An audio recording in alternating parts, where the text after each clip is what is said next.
జై శ్రీమన్నారాయణ శ్రీనివాస వెంకటేశ లక్ష్మీనారాయణ గోవింద గోవింద గోవింద. ప్రతి ఒక్కరూ ఈ విషయం చాలా చాలా చాలా ఇంపార్టెంట్. 100కి 200% ఇది చాలా ఇంపార్టెంట్. ప్రతి ఒక్కరు అర్థం చేసుకోండి. ఎందుకంటే దీంట్లో ఉండేటువంటి విలువ, ఈ మనిషి విలువ, మనిషి కష్టమేమి, మనిషి బాధ ఏమి, ఇవన్నీ మామూలుగా అందరికీ తెలిసిండేవే, అందరూ చెప్పుకునేటివి. ప్రతి ఒక్కరు అర్థం చేసుకోండి. కాకుండా పోతే నేను ఒక విషయం ఏం చెప్తానంటే, ప్రతి ఒక్కరికి ఎటువంటి వ్యక్తి అయినా కూడా ఎన్ని చదివినా ఎన్ని తెలుసుకున్నా నీ జీవితంలో ఆఖరిది ఏదన్నా నువ్వు తెలుసుకునేది ఉంది, ఆఖరిది ఏదన్నా చదువుకునేది ఉంది, ఆఖరిది ఏమన్నా నలుగురితో చెప్పించుకునేది ఉంది, ఆఖరిది ఏమన్నా నీకు చదువు రాకున్నా కూడా కనీసం నువ్వు ఈ మొబైల్ అన్నా చూసుకోవచ్చు. ఆఖరిది ఏమన్నా ఉందంటే నువ్వు ఏమిట్లన్నా నీకు ఓపుకుంటే చదువుకోవచ్చు, ఏమన్నా చేసుకోవచ్చు. కాకుండా పోతే అది నువ్వు మాత్రం తెలుసుకోవాలా. అది ఏంది అంటే ఒక గరుడ పురాణం. దయచేసి సీరియస్గా ఆలోచించేయండి. విషయం 100కి 200% చెప్పినాను కదా. నువ్వు బతికిన దానికి 2 రెట్లు ఎక్కువ ఉంటుంది దీనికి విలువ. దీంట్లో ఉండేటువంటి విషయం ఏమంటే అవన్నీ ఆషామాషిగా వచ్చిండేటి బుక్కులు అయితే కాదు. ఇవంతా ఒక రామాయణం, ఒక మహాభారతం, ఒక భగవద్గీత, ఒక బ్రహ్మం గారి చరిత్ర, ఒక గరుడ పురాణం. నా వరకు ఇవి చెప్తున్నాను. ఇంకా చాలా ఉంటాయి. కాకుండా పోతే నా వరకు నాకు తెలిసినంత వరకు నేను చెప్తాండే విషయాలు ఇవి. దీంట్లో ఇవన్నీ నేను ఆల్రెడీ ప్రతి విషయాలకి ప్రతిదానికి చెప్తానే వస్తున్నాను. రామాయణంలో సమస్యలు ఎలా వస్తాయి, ఎట్లా పోతాయి అది చెప్తున్నాను. ఒక మహాభారతంలో ఎలా వస్తాయి పోతావు, ఒక భగవద్గీతలో ఎలా వచ్చి,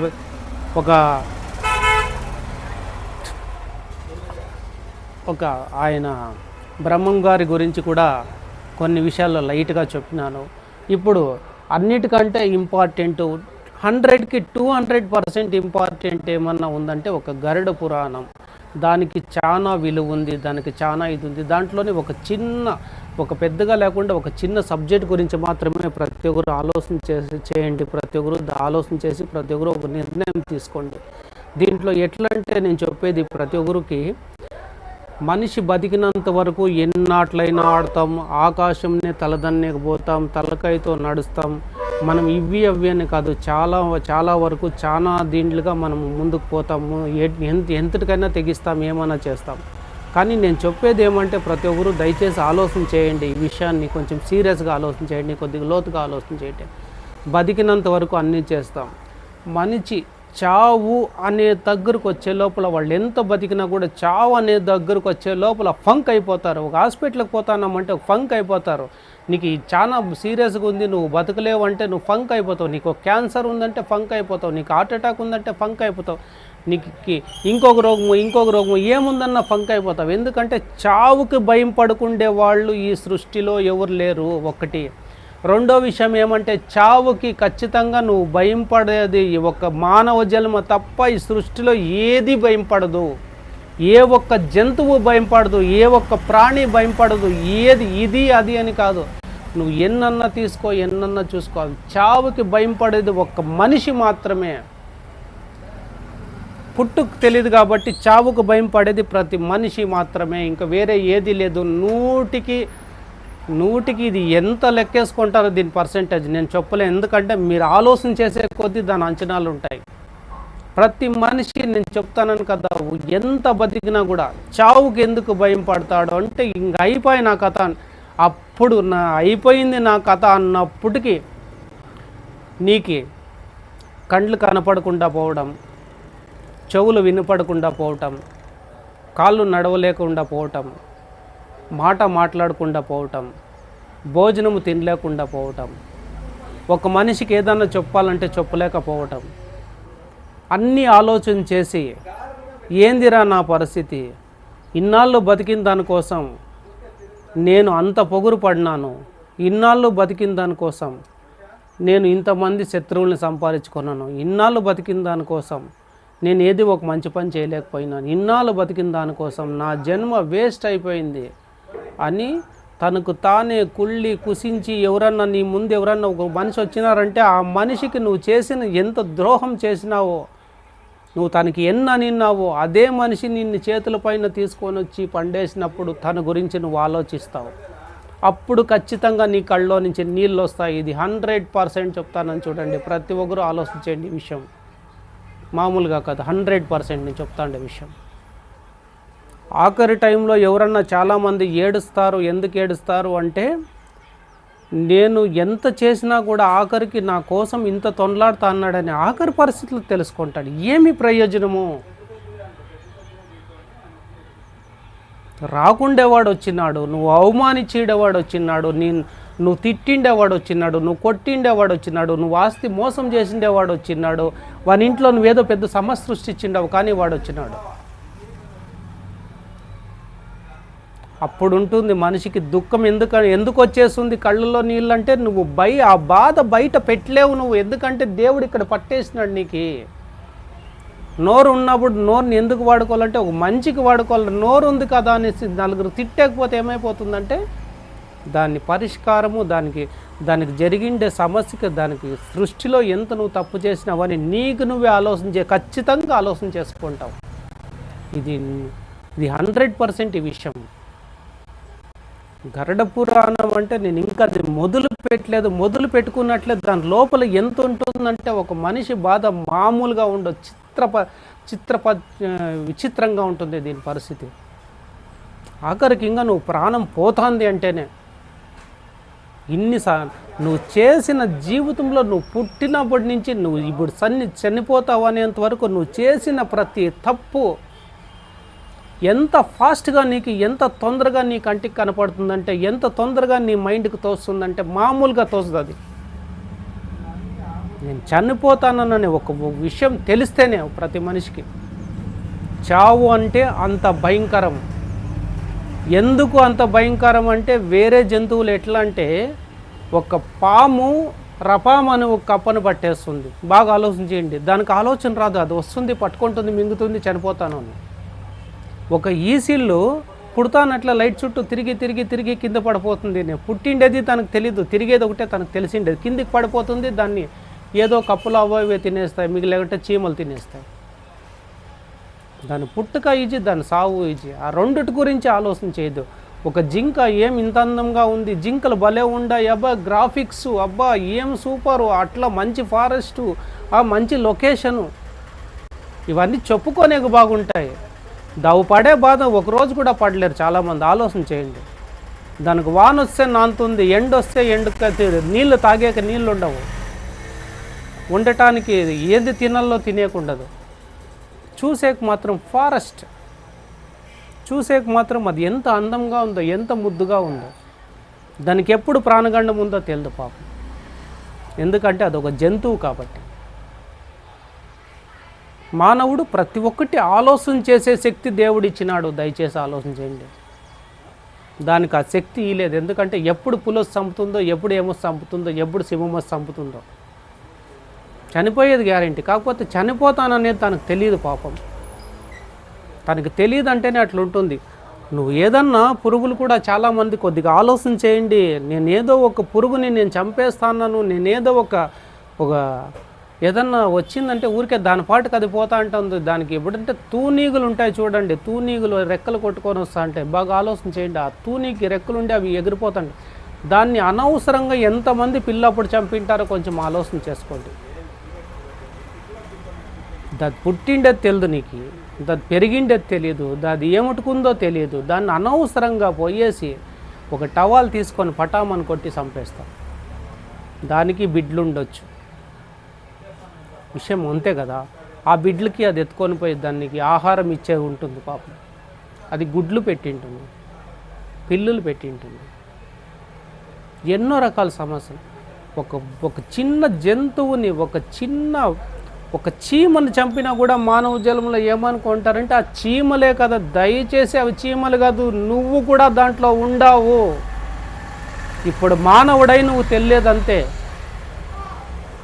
నువ్వు మానవుడయ్యి తెలియదు, బాగా గుర్తుపెట్టుకో. నువ్వు మానవుడు కాకోకుండా ఉన్నింటే నువ్వు దాంట్లో ఉంటా అంటివి. ఎందుకంటే నాకు మాట్లాడేకైతుంది, నాకు చేసేకైతుంది. గోడ మీద ఉండే ఒక బల్లి అంటే ఏదో దానికి కొట్టే గదిమే చంపేయి ఏం చేస్తుంది, దాని పాటుకు అది ఉంటుంది కదా, వచ్చిన పురుగులు తింటుంది కదా. నీ దగ్గరుండే ప్రతి ఒక్క ప్రాణి దానికి బ్యాలెన్స్గా చేసుకొని పోతా ఉంటుంది. 100కి 90% ఎవరికి కూడా హాని చేయనివి 90% ఉంటాయి ప్రాణులు. ఇంకా 10% మాత్రమే కొన్ని చెడ్డ ఉంటాయి. దాన్ని నువ్వు బతకాలంటే దాన్ని చంపాలా. నేను తప్పని లేదా విషయం, ఒక పర్సెంటేజ్ ఉంటుంది జీవితంలో. అనవసరంగా యాడో పోయే చీముని చంపేది, యాడో కూర్చోండేటువంటి ఒక తొండే బిక్కలు చంపేది, యాడో ఉండేటువంటి తూనీగులు చంపేది, చీములు చంపేది, ఒక చిన్న పక్షులు చంపేది, దాని పాటుకు అదేదో పోతుంది క్యాటర్బల్ తీసుకుని కొట్టేయడమే. ఏమంటే నాకు చాత అవుతుంది, నాకు అది సరదా. ఒక ప్రాణం తీసిందంటే నీకు అది సరదా. అది దాన్ని నువ్వు ప్రాణం తీసినావు, చంపేసినావు, ఓకే. నువ్వు కూడా స్టేజ్లోకి పోయినావు, నీకు క్యాటర్బల్ తీసుకొనే కదా కొట్టేది అది. అప్పుడు నీ పరిస్థితి ఎట్లుంటుంది? చీమ దాని పాటికి ఏదో ఆహారం తీసుకొని పోతా ఉంటుంది, దాన్ని కాలుతో వేసి నలిపేస్తావు, దాని బిడ్డలకి ఆహారం ఎవరు తీసుకోకపోతారు? మానవుడు ఆలోచిస్తే ఏ ఒక్క చిన్న తప్పు కూడా చేయడు. దయచేసి ఆలోచన చేయండి. ఏ ఒక్క చిన్న తప్పు, కోతులు దాని పాటుకు తినుకొని ఏడపోతుంటాయి, దానికి రాళ్ళతో ఇసిరేది, దానికి క్యాటర్బాల్తో కొట్టేది. నిజమే కదా ఈ విషయము? మీకు మీరే ఆలోచన చేయండి. ఎందుకంటే నేను ఒక మానవుడిగా నేను చాలా విషయాలు చెప్తున్నాను కదా. ఆ మహానుభావుడు ఎంత బుద్ధి ఇచ్చింటే అంత బుద్ధితో ప్రతి ఒక్కటి ఆలోచిస్తూ అంటారు. దానికే నాకు పేదరికం వచ్చిందేమో, దానికే నాకు కష్టాలు వచ్చినాయేమో. దయచేసి ఆ విషయం కూడా నాకు అర్థం కాదు. నేను మనశ్శాంతిగా ఉన్నానంటే మీకు ఇంకా ఎట్లా చెప్తానంటే మామూలుగా చెప్పను. ఒక్కొక్క వీడియో చేసినానంటే దయచేసి ఆ మహానుభావుడు ఇచ్చిన శక్తితో అది మీరు తప్పులు 100కి 90% తప్పులు చేయలేరు అనిపిస్తుంది. నాకు అంత నమ్మకం ఉంది. ఆ చెప్పే శక్తి మహానుభావుడు ఇచ్చినాడు నాకు. ఏదాని విలువ ఎంత అని ఒక చిన్న ఎగ్జాంపుల్ చెప్తాను చూడండి. మంది ఒక కుటుంబం ఉంది, మన ఇంటి ముందర ఒక కుటుంబం ఉంది. నీ కుటుంబంలో నువ్వు, నీ భార్య, నీ బిడ్డలు ఉంటారు. ఎదురు కూడా అంతే, వాళ్ళు, వాళ్ళ భార్య, వాళ్ళ బిడ్డలు ఉంటారు. నువ్వు ఎదుటి వ్యక్తి ముందర ఎంత అందంగా ఉందిరా ఇది, ఎట్లుందిరా ఇది, అట్లా ఇట్లా నువ్వంటే ఎదుటి వ్యక్తి కూడా నీ భార్య గురించి అలాగే మాట్లాడవచ్చు కదా, అలాగే మన ఆలోచన రావచ్చు కదా. ఆలోచన చేయండి కొంచెం. తప్పు అనేది ఎక్కడ జరుగుతుందంటే ఎదుటి వ్యక్తికి ఏదన్నా ఒక కష్టం వచ్చిందంటే వానికి రాని నాశనమై పోని అంట. నీకు వచ్చినప్పుడు వాడు అట్లేనొచ్చా? ఇదేనా మానవ జన్మ? ఒకడు చెడాలని, ఒకడు అవమానం పడాలని, ఒకడు నాశనమైపోవాలని దయచేసి దయచేసి దయచేసి ఎవరు కూడా ఆ మైండ్లోకి అవి తీసుకురావద్దండి, తీసుకురావద్దండి, తీసుకురావద్దండి. మీకెంత ధైర్యం ఉన్నా, మీరు ఎంత కిరాతంగా ప్రవర్తించినా ఒక గరుడు పురాణం చదవండి. మీ జీవితమేమి, నువ్వేమిటికి పుట్టినావు తెలుస్తుంది దయచేసి. అంత పవర్ఫుల్ గరుడ పురాణం అంటే మామూలు కాదు. గరుడ పురాణం అంటే అసలు ఎట్లుంటుందంటే దాని గురించి నువ్వు కనీసం 10% తెలుసుకుంటేనే వణికిపోతావు. నువ్వు చేసిన తప్పుల్ని నువ్వు రిపీట్ చేసుకోవాలా. 10% ఊరికే ఆషామాషిగా ఏదో రాసినారు, ఏదో పెట్టినారు అని అనుకుంటాం. కానీ సబ్జెక్ట్ మన వరకు వచ్చేంత వరకు ప్రతి ఒక్కరూ నెగ్లెటే. సబ్జెక్ట్ నీ వరకు రావాలా, అప్పుడు నీకు అర్థం కావాలా. ఒక రాయేటు నీకు పడాలా, దాని నొప్పి తెలల్లా. ఒక కాలుకు ఒక ఏటు నీకు పడాలా, నీకు దాని నొప్పి నీకు తెలల్లా. ఎవడో పోయి పఠామాను గుద్దేసేనే కనీసం లేపే కూడా పోమ్మని. అసహ్యం రక్తరహితమైందప్ప, అంతా గలీజైందప్ప. నువ్వు సేమ్ అదే, నీకు అదే అయితే వాళ్ళు అట్లా అనుకుంటే నిన్ను ఎత్తే వాళ్ళు ఎవరు, ముట్టే వాళ్ళు ఎవరు, చేసేవాళ్ళు ఎవరు?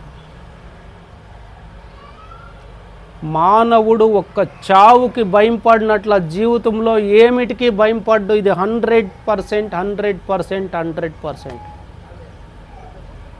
ఒక్క మానవ జాతికి మాత్రమే చావు అంటే చాలా చాలా చాలా చాలా భయం. ఎందుకు దానికి భయం పడతాడంటే అది ఆఖరిది, అది తప్పిందంటే మళ్ళీ నీ జీవితం మళ్ళీ నువ్వు కోలాట వేయచ్చు, నీకు ఇష్టం వచ్చిన ఆట ఆడవచ్చు, మళ్ళా నలుగురిని చెడిపోవచ్చు, మళ్ళా నలుగురికి బెదిరియచ్చు, మళ్ళా నలుగురికి ఇట్లు చేయొచ్చు, మళ్ళా నలుగురికి అట్లు చేయొచ్చు. ఎందుకంటే నువ్వు చావు నుంచి బయటపడినావు కదా. దేవుడు అవకాశాలు ఇస్తాడు, దయచేసి చెడిపోయినోనికి కొన్ని అవకాశాలు ఇస్తాడు. ఆ అవకాశాన్ని కరెక్ట్గా ఉపయోగించుకోవాలా, నీ భార్య బిడ్డల కోసం ఉపయోగించుకోవాలా, నీకు దగ్గరుండే వాళ్ళ గురించి ఉపయోగించుకోవాలా, నీ బంధువుల కోసం నువ్వు ఉపయోగించుకోవాలా, నీ స్నేహితుల కోసం నువ్వు ఉపయోగించుకోవాలా, నీ కోసం నువ్వు ఉపయోగించుకోవాలా. కొన్ని వేల ప్రాణాలకి ఒక సహాయం నువ్వు ఉపయోగించుకోవాలా. దాన్ని వచ్చిందని ఎనిక్కేసుకొని నువ్వు ఎనిక్కేస్తానే ఉంటావు. ఎనిక్కేసిన తర్వాత ఈ పొద్దు చిన్న ఎగ్జాంపుల్ చెప్తాను చూడండి. ఎవరన్నా బాగా తల్లిదండ్రులు సంపాదిస్తున్నారు కదా, పిల్లోళ్ళకి విపరీతంగా డబ్బులు ఎత్తిపెట్టేసినారు కదా, ఆ పిల్లోళ్ళు ఏ దావులో పోతున్నారని కనీసం ఆ పిల్లోళ్ళతో అడిగే ధైర్యం కూడా చాలామందికి లేదు. ఇప్పుడు నాన్న ఆ చెడ్డు రూట్లో పోవద్దు నాన్న అని ఆపుతావా? నువ్వు ఆపులేవు. ఎందుకు చెప్పు? నువ్వు చేసిన పని అట్లా. అది నువ్వు పిల్లప్పటి నుంచి నలుగురికి సహాయం చేస్తా అన్నావంటే, నువ్వు పిల్లప్పటి నుంచి ఒక మంచి బుద్ధిలో పోతా అన్నావంటే, నువ్వు పిల్లప్పటి నుంచి ఒక దేవుని విధానంలో పోతా అన్నావంటే, నువ్వు పిల్లప్పటి నుంచి కొన్ని జంతువులకి మంచి చేస్తా పోతా అన్నావంటే, నీకు పుట్టే బిడ్డలు కూడా నీవు ఎట్లా పోతా అంటావు అట్లే వస్తారు. దయచేసి ఆలోచన చేసుకోండి. మావోడు అబ్బా రూపాయి ఖర్చు పెట్టాడు నా కొడుకు, అదేమో హైలైట్. నువ్వు రూపాయి ఖర్చు పెట్టువు, సంపాదిస్తా అంటావు, పిచ్చిగా సంపాదిస్తా అంటావు. నువ్వు రూపాయి ఖర్చు పెట్టు, వాడు రూపాయి ఖర్చు పెట్టడు. ఇంకెందుకు డబ్బులు మీకు? ఇంకెందుకు జీవితము? తినటానికి కడుపు ఉంది, మరి తినాలి కదా, ఎత్తి పెడతావా? ప్రతి ఒక్కటి ఆలోచన చేయాల. నీవు తిని నీవు తాగి మిగిలింది 10 మందికి పెట్టు దయచేసి. రేపు పొద్దున్నే వాళ్ళు ఎవరో సాయిబాబా గుడి దగ్గర, శనిమాతం గుడి దగ్గర, ఈశ్వరుని గుడి దగ్గర, ఆ గుడి దగ్గర, ఈ గుడి దగ్గర ఒక 30 మంది కూర్చోంటారు అడుగు తినేవాళ్ళు. వాళ్ళు ఎట్లు కూర్చోంటారంటే వాళ్ళంతా నాకు తెలిసి వాళ్ళు చాలామంది సహాయం చేయకుండే వాళ్ళే ఉంటారు, తలకాయతో నడిచినోళ్ళే ఉంటారు, పొగురు పడినోళ్ళే ఉంటారు. నాకు తెలిసి అన్నీ తెలుసుకునే లోపల సాయిబాబా గుడితాకు వచ్చేసింటారు వాళ్ళు. ఈ విషయం ఆలోచించండి. నిజంగా నువ్వెవరినన్నా పోయి కదిలించండి. నువ్వు ఏం చేస్తావు అంటే, నువ్వు ఎట్లుంటివంటే, నాకు 50 ఎకరాలు ఉందని ఒకరు అంటారు, ఊర్లో 15 ఎకరాలు ఉందని ఒకరు అంటారు, ఊర్లో 5 ఎకరాలు ఉందని అంటారు, అది పెద్ద ఇల్లు ఉందంటారు, దిక్కులేని ఆస్తి ఉందంటారు, కొడుకులు కోడళ్ళు అందరూ ఉందంటారు. కాకుండా పోతే వాళ్ళ ఆస్తులు వాళ్ళకి ఇచ్చేసిన ఫుట్పాత్ పైకి వచ్చేసింటారు. దానికి కారణం ఏమంటే, తను సరిగా నడుచుకొనింటే ఆ పొద్దు నీ బిడ్డలు నిన్ను గౌరవించేవాళ్ళు. నువ్వు సరిగా సంపాదించి ఎత్తిపెట్టేది ఒకటే కదా మనకు తెలిసిండేది. దేవుడు ఒక అవకాశం ఇస్తాడు, ఒకసారి ఇట్లా 3 సార్లు అవకాశం ఇస్తాడు మనిషికి బాగుపడేకి. ఒక 3 సార్లు నువ్వు చెడినావంటే నీ ఇష్టం. పాపానికి కూడా ఇన్నిసార్లు పాపాన్ని చేస్తానని చెప్పేసి దానికి ఒక 3 సార్లు అవకాశం ఇస్తాడు. లిమిట్ దాటిపోతే చేయి అంతే, దానికి ఇంకేం ఉండదు. ఒక లిమిట్ దాటినావు కాబట్టి దానికి ప్రతి ఒక్కటి తెలుసుకోవాలంటే ఒక చావు వరకు వస్తేనే ప్రతి ఒక్కరు భయపడతారు. ఇంకా మిగిలిందంటే తొడలగొట్టి మీసాలు తీడి వాడెంత వీడెంత ఆ ఊరెంత ఈ ఊరెంత, దానికి కారణమంతా నీ దగ్గర ఉండే డబ్బులు, నీకుండే పేరు, ఈ రెండే. చాలా రోజులు భూమి పైన మనిషి బాలల్లా బతకల్లా అంటే ఒక అహంకారముని మాత్రం దయచేసి 100కి 90% తీసేయండి. ఇంక 10% పెట్టుకోవాలి, అది ఉండాల. అహంకారం కూడా 10% ఉండాలి, 90% తీసేయాల.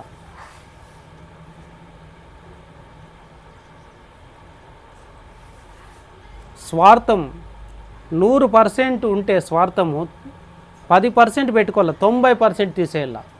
నీ జీవితంలో నువ్వు ఎట్లా ఎదుగుతావో దేవుడు కూడా నీకు మచ్చలేని చంద్రుని మాదిరి చూసుకుంటాడు దేవుడు కూడా. ఎందుకంటే నువ్వు తప్పు చేయవు.